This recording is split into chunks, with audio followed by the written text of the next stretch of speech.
The Russian leader used a conference of journalists to fire his broadside.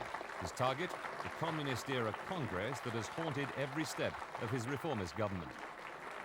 Yeltsin was blunt. Parliamentary elections must be held this year. If Congress doesn't set the date, Yeltsin will, with the stroke of a pen. Never mind the fact that constitutionally he's powerless to do so. It's the sort of parliamentary session that rankles Yeltsin. Supreme Soviet legislators are trying to weaken the president's veto power and strengthen their own over his cabinet appointments. At the moment, the numbers are stacked against him. And Ruslan Kazbulatov wants to keep it that way. He went on nationwide television to accuse Yeltsin of endangering public order. Yeltsin's political rivals aren't the only ones flexing their muscles. In Moscow and other cities, farmers took to the streets, demanding more government subsidies and higher grain prices, even though the nation can ill afford them. Also on the streets of Moscow, the down-and-out victims of the country's economic mess, powerless but to receive the occasional handout and wait for the politicians to end their bickering.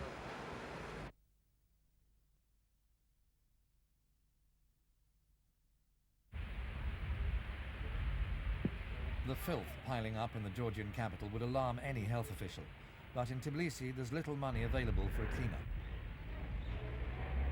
Hygiene is costly. In the former Soviet Union, cash is short. Half the hospitals have no disinfectant or hot water. Some have no water at all. Living standards have fallen so much that disease is rampant. Killers many thought had been wiped out a generation ago, diphtheria, cholera, malignant anthrax, even a case of the bubonic plague, have all made a terrifying comeback. In Russia, a TB epidemic has broken out. The disease affects more than 1 in every 100 prisoners. This jail in Mordovia caters specifically for inmates with TB. Doctors fear the disease will spread to the population outside because many prisoners fail to show up for treatment once they're released. An outbreak of diphtheria in Moscow has prompted one British travel company to cancel tours to Russia. Foreign embassies are warning visitors to get themselves inoculated. Undertakers are doing brisk business. Life here is very primitive. Death is often no different.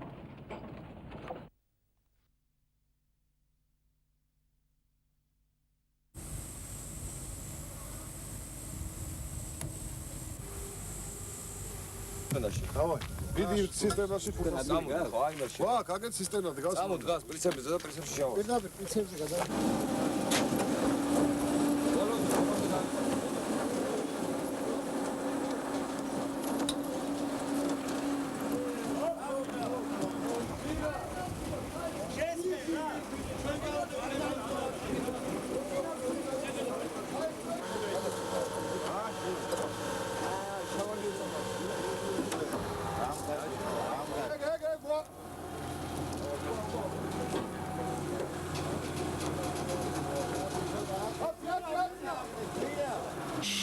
Стремление к миру с обеих сторон, я вижу, и с абхазской, и с грузинской.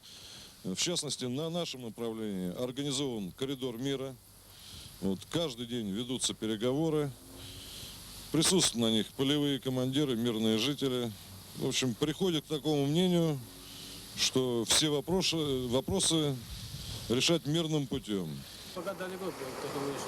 Да, вот сегодня поступило опровержение по поводу заявления Ардзинбы. Его сделал российский представитель.